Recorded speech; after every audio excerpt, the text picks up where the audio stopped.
Hey everybody, and welcome to a short tutorial demonstrating how to open a window using SDL2 in Rust. To complete this tutorial, you're going to need the RustHub toolchain, the SDL2 libs, and a text editor. If you do not have the RustHub toolchain, head over to the Rust website and go ahead and install it. I'm going to link it in the description below. If you do not have the SDL2 libs, do not fret. I will show you how to install these later on in the video. As a text editor, you can use everything ranging from the default Windows Notepad to Visual Studio Code. However, I do recommend a more sophisticated IDE since features like autocompletion are a very nice thing to have. Okay, to start off, you're going to create a folder which is going to act as your workspace. The name does not matter, I will call it SDL2 example. Go ahead and open that folder in your text editor of choice, as well as opening a command prompt inside of the folder. You can do this by typing cmd into the path after entering the folder. Okay, now you're going to create a new text file inside of the workspace folder and call it cargo.toml. Open that text file in your text editor and enter the following things. First, type workspace inside of square brackets to signify that this is your workspace, followed by a members equals and another pair of square brackets.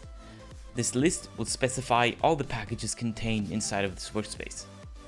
We will only need one package. You can call it whatever you want, but for simplicity's sake, I'll go ahead and call it example.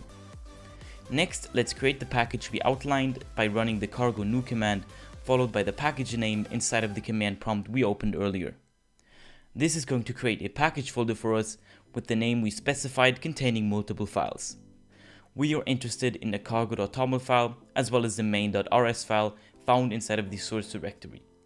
Open up the cargo.toml file in your text editor and head over to the SDL2 crates.io page. To use the SDL2 crate, we must add it as a dependency and download the lib file. First, copy the version specified on the web page to the dependency section of the cargo.toml file, the one inside of the example package, not the one inside of the workspace folder. Next, download the lib files from the SDL2 web page. This will also be linked below. And place all the files ending in .lib into the lib folder of your current toolchain. As a matter of fact, you can place these anywhere on your current path, but since we're using them for Rust, the toolchain lib folder just makes sense.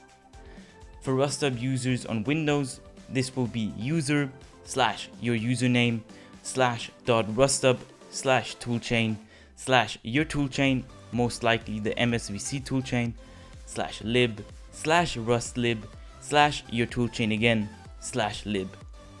For installation on other platforms or other toolchains, head over to the SDL2 crates.io page linked below. They have a detailed description on how to install it on every platform. Finally, copy the .dll file to your workspace directory. To actually open the window, copy the code from the demo example inside of the SDL2 crate GitHub, link in the description, and paste it into your main.rs file. Now go ahead and run the program using cargo run. After some time, you should get this small window here. Congratulations! You just opened your first window using SDL2 in Rust. Thank you very much for watching, and if you have any questions, do not hesitate to leave them in the comment section below.